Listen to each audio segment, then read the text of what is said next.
Sa kabugnaw sa kabukiran, sa Kibinton impasugong Bukidnon, diin ang hangin presko, ug ang talan-awon puno sa maanyag nga kinaiyahan. Nagtapok ang mga department heads sa Provincial Government of Bukidnon alang sa usa ka makahuluganon nga kalihukan agig suporta sa agricultural activity program sa probinsya, ang Bukidnon Coffee Development Program. Uban sa liderato ni Governor Rogelio Nil P. Roque, ang Provincial Government of Bukidnon nagtinabangay sa pagpalig-on sa mga programa sa agrikultura sama niining Coffee Project. Gipanguluhan ni Governor Rogelio Nil P. Roque ang maong kalihukan nga nagpunting sa pagpalig-on sa panaghiusa, pagsinabtanay ug kooperasyon sa matag departamento. Apan labaw pa sa usa ka ordinaryong team building, kini usa ka panaw sa pagkat-on ug pagpasalamat sa kasamtangang nag-unang programa sa lalawigan, ang pagpanguma og kape.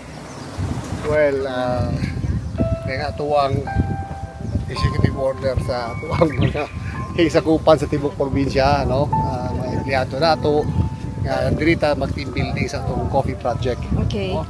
Para mismo atong mga employees balo kung saan pagtanong mo sa kape. No? So, ikan sa pagbaging sa similya, pagbaging, pagtanom, no?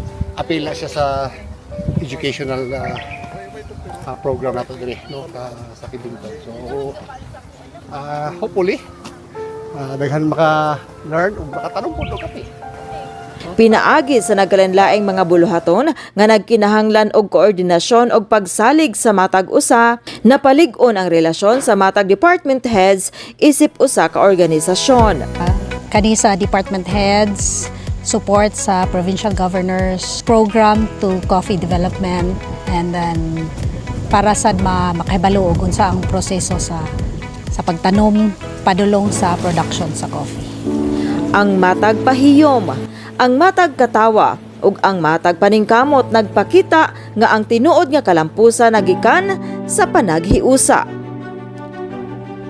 Duyog sa pagpalig-on sa teamwork, nakat-on usab ang mga partisipante sa proseso sa pagpanguma og kape, diin gikan sa pagtanom sa gagmay nga punuan hangtod sa pag-atiman niini hangtod kini mamunga.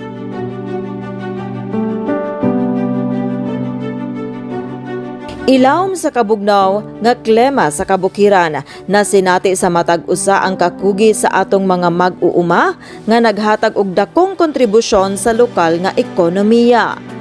Ang kalihukan usa-usab kahigayon aron masabtan ang kamahinungdanon sa pagsuporta sa lokal nga mga mag-uuma.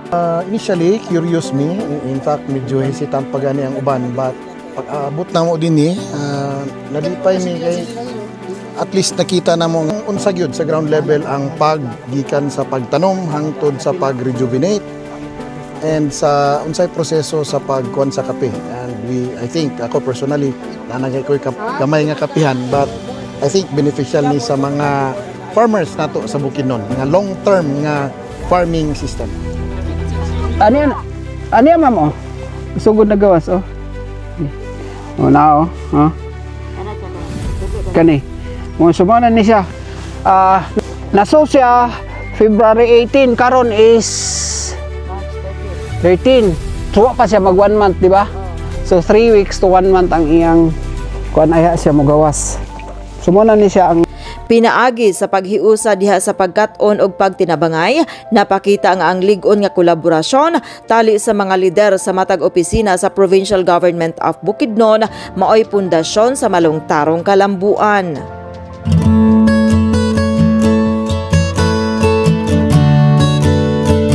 Sa matag lakang padulong sa kalambuan, ang pagtinabangay ug pagkat-on magpabiling kasing-kasing sa serbisyo publiko.